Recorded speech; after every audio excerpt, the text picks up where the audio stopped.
प्रधानमंत्री नरेंद्र मोदी ने कहा कि भारत ने अगले 5 वर्ष में $35 अरब के निवेश का जापान का वायदा भारत के लिए एक बड़ी सफलता है। उन्होंने क्योटो विश्वविद्यालय, सेक्रेड हार्ट विश्वविद्यालय और एक प्राथमिक विद्यालय सहित कई संस्थानों का दौरा किया। श्री मोदी ने जापान के सम्राट अकिहितो, कुछ अन्य मंत्रियों और राजनेताओं सहित कई अधिकारियों के साथ वार्ता की। भारत ने प्रधानमंत्री नरेंद्र मोदी की जापान यात्रा को बेहद कामयाब बताया है। विदेश मंत्रालय के प्रवक्ता सैयद अकबरुद्दीन ने आकाशवाणी को बताया कि इस यात्रा के दौरान कई मुद्दों पर चर्चा हुई। भारत और बांग्लादेश के बीच सचिव स्तर की वार्ता आज ढाका में होगी। इससे पहले कल संयुक्त कार्यदल की बैठक हुई। सूत्रों के अनुसार उल्फा के महासचिव अनूप जेतिया को भारत को सौंपना, नारायणगंज में 7 हत्याओं के मुख्य आरोपी नूर हुसैन को वापस भेजना, बांग्लादेशियों की अवैध घुसपैठ, आतंकवाद, सीमा पार अपराध, बांग्लादेशी नागरिकों का भारत में गैर कानूनी प्रवेश तथा भूमि सीमा समझौते की पुष्टि बातचीत के मुख्य मुद्दे होंगे। भारत के गृह सचिव अनिल गोस्वामी और बांग्लादेश के गृह सचिव मुजम्मिल हक खान अपने अपने प्रतिनिधिमंडलों का नेतृत्व करेंगे।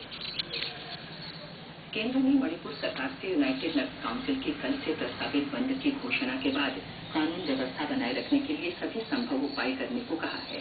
केंद्रीय गृह मंत्रालय ने राज्य सरकार को परामर्श जारी कर ये सुनिश्चित करने को कहा कि बंद के दौरान राजमार्गों और राष्ट्रीय परियोजनाओं को बाधित नहीं होने दिया जाए। नगा काउंसिल ने मणिपुर को जाने वाले 2 राष्ट्रीय राजमार्गों पर 20 दिन की आर्थिक नाकेबंदी करने की घोषणा की है। फिल्म सेंसर बोर्ड के मुख्य कार्यकारी अधिकारी की भ्रष्टाचार के आरोपों में गिरफ्तारी के बाद सरकार ने कहा है कि वो जल्द ही बोर्ड का पुनर्गठन करेगी। सूचना और प्रसारण मंत्री प्रकाश जावड़ेकर ने कहा कि केंद्रीय फिल्म प्रमाणन बोर्ड द्वारा तय ढांचे के अनुरूप बोर्ड को पुनर्गठित किया जाएगा। उन्होंने कहा कि सरकार किसी भी स्तर पर भ्रष्टाचार बर्दाश्त नहीं करेगी और अगर कोई भ्रष्टाचार में लिप्त पाया जाता है तो उसके खिलाफ कड़ी कार्रवाई की जाएगी।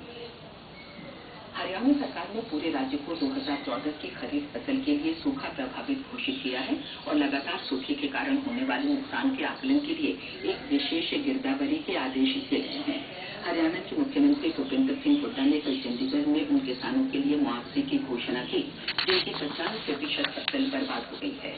उन्होंने कहा कि राज्य सरकार ने केंद्र सरकार से 4,829 करोड़ रुपए के विशेष पैकेज की मांग की है। केरल के गृह मंत्री रमेश चन्नीथला ने घोषणा की कि कल कन्नूर में मारे गए आरएसएस कार्यकर्ता के मामले की जांच अतिरिक्त पुलिस महानिदेशक एस अनंत कृष्णन के नेतृत्व में विशेष अपराध शाखा की एक टीम करेगी। तिरुवनंतपुरम में कल संवाददाताओं से बातचीत में उन्होंने कहा कि घटनास्थल पर जांच के लिए अतिरिक्त पुलिस महानिदेशक आज कन्नूर जाएंगे। डीआईजी के नेतृत्व में पुलिस की एक टुकड़ी इलाके